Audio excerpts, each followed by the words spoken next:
Judul Brotherhood. Penulis Zandrieka. Tolong! Tolong! Jambret! Teriak seorang gadis berjilbab hijau.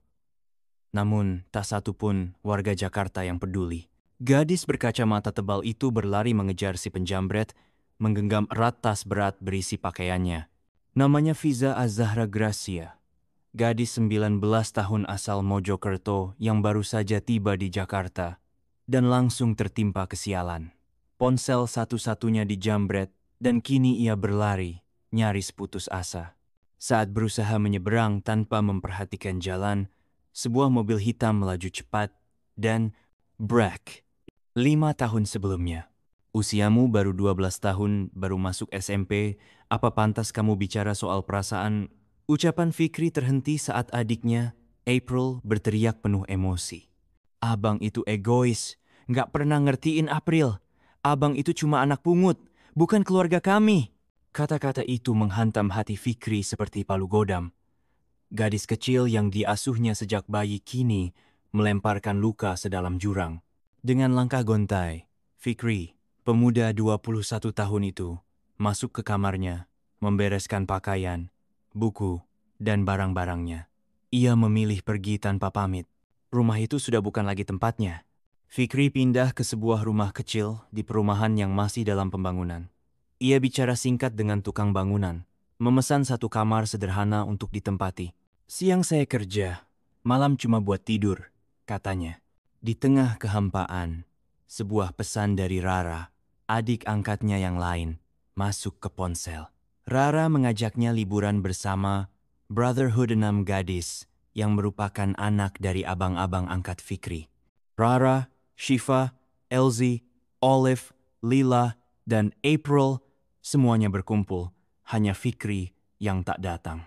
Abang sibuk, jawab Fikri singkat saat ditelepon Rara.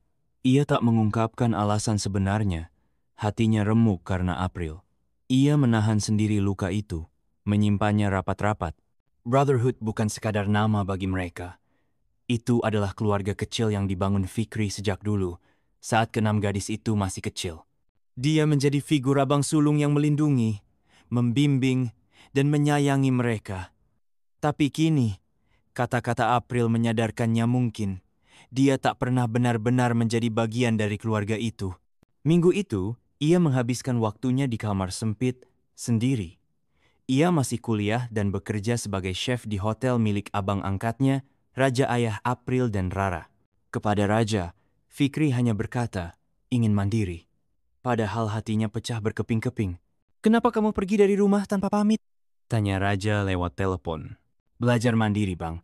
Lagian jarak juga nggak jauh. Kamu tinggal di Sunset, tapi itu masih dibangun. Emang kenapa sih, Bang? Udah. Fikri mau tidur. Jawabnya ketus, tak sengaja. Kamu ada masalah? Enggak. Fikri cuma capek. Ya sudah, besok temui abang di hotel.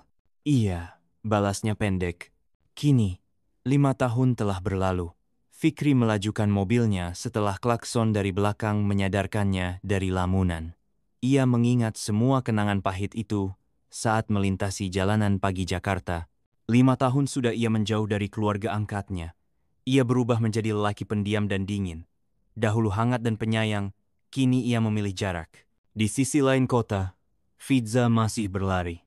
Ponselnya dijambret dan tak ada seorang pun yang membantu. Ia nekat menyeberang jalan, berharap bisa mengejar pelaku. Namun ia tak melihat mobil yang melaju dari arah samping. Brak. Tubuh Fiza terpental ke aspal. Orang-orang baru menyadari kehadirannya saat tubuh mungil itu tergeletak. Sementara si pengemudi mobil berhenti panik, membuka pintu, dan berlari keluar seseorang yang selama ini juga mencoba lari dari kenyataan. Fikri menatap gadis itu dengan mata membelalak. Dunia seperti berhenti sejenak. Bersambung.